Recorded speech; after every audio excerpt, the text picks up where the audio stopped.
For today's video, magluluto ako ng ampalaya with lechon.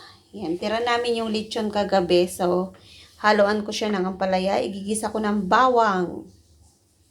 Yan, start na natin magluto.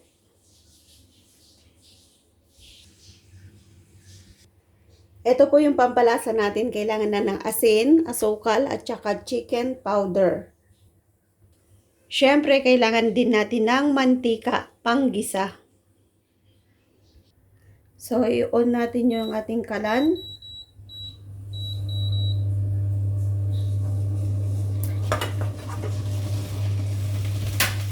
Papainit muna natin yung ating kalan. Then, lalagyan natin mantika. So, ang una nating iluluto ay yung ating sahog.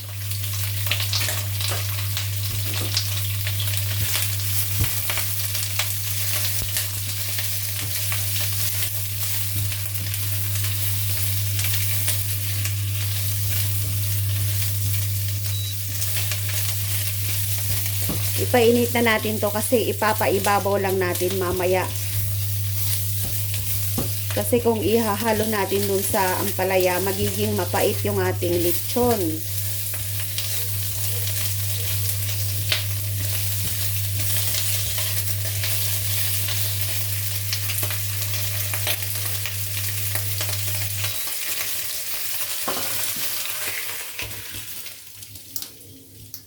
So, tanggalin muna natin.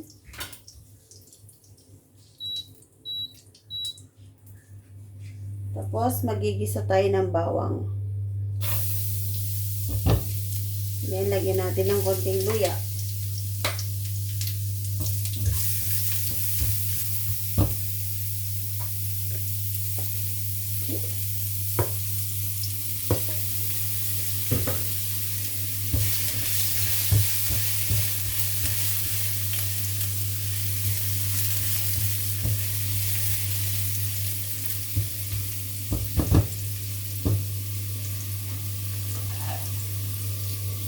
Tapos, igigisa natin yung ampalaya.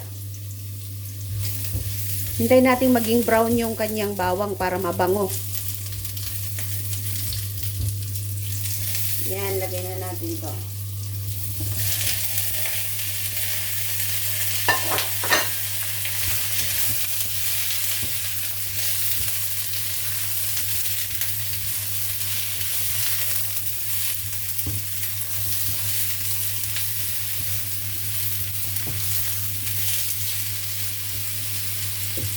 So, takpan natin.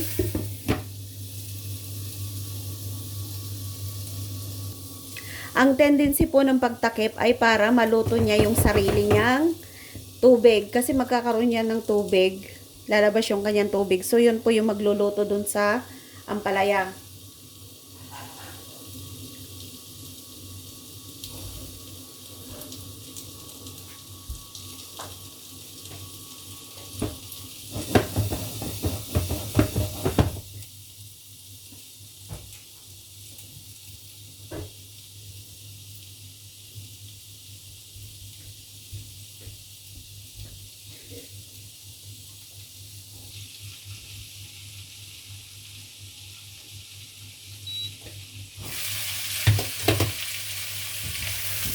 Ayan, nagkaroon na siya ng tubig.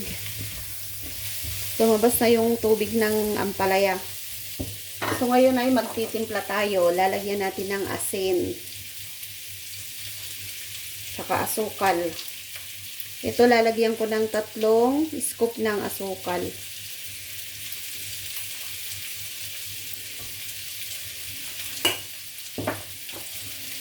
Then, lalagyan ko ng asin.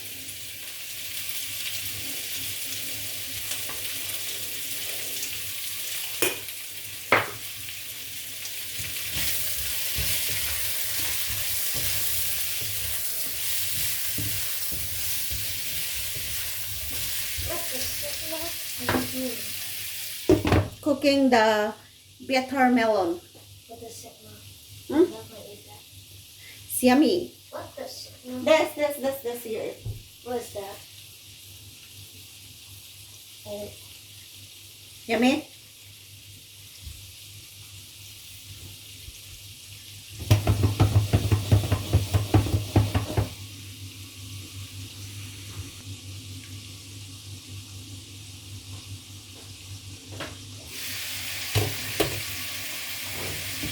Huwag nating i-overcook yung kanyang ampalaya. So, lalagyan na ng baking powder.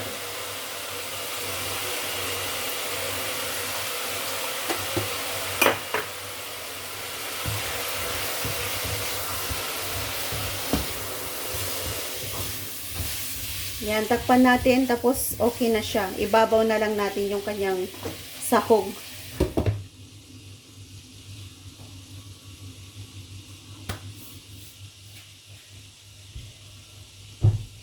Coming 7 o'clock. 10 minutes. Almost 7 now. Almost? Maybe 7:30?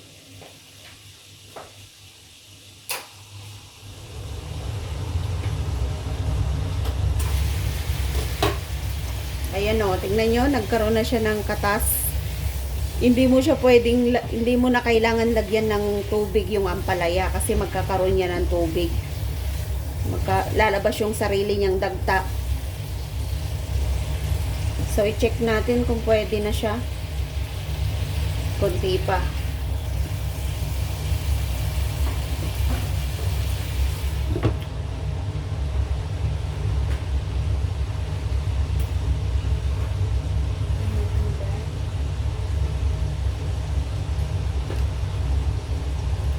So, simple lang po yung pagluluto ng pagkain dito sa Hong Kong.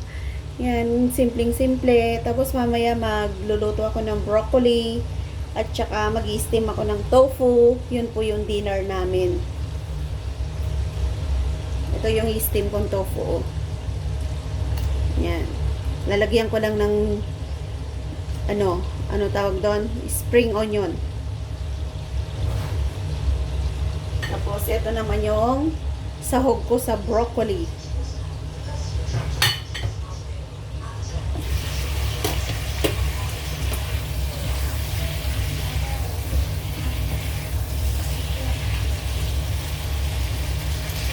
Yan, pwede na.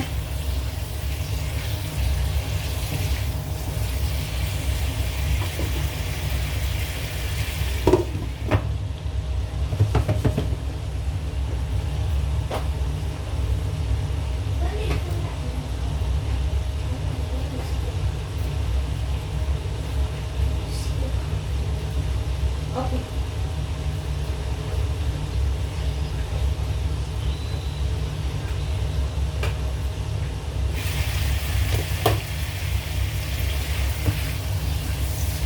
Yan, pwede na to.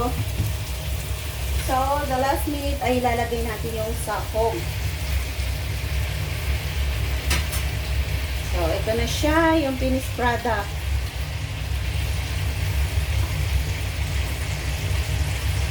So, yan, luto na po yung ating ampalaya.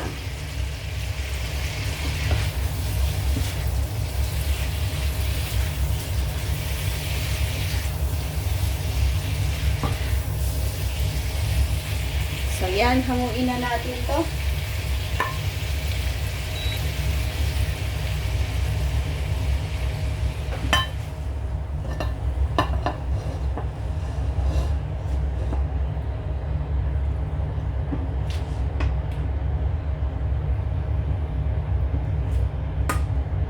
So, tingnan nyo naman, sarap ng luto nating ampalaya.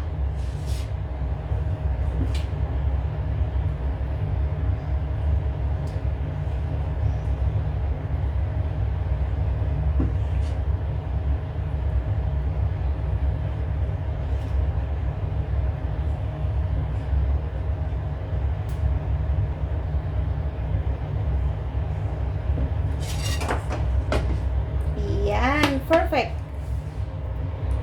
So, yan na po yung niluto natin. Ang sarap.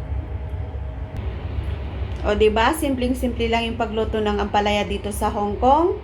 So, sana po ay sundan nyo yung ating pagluluto. Thank you for watching po. Bye! Kain na kami.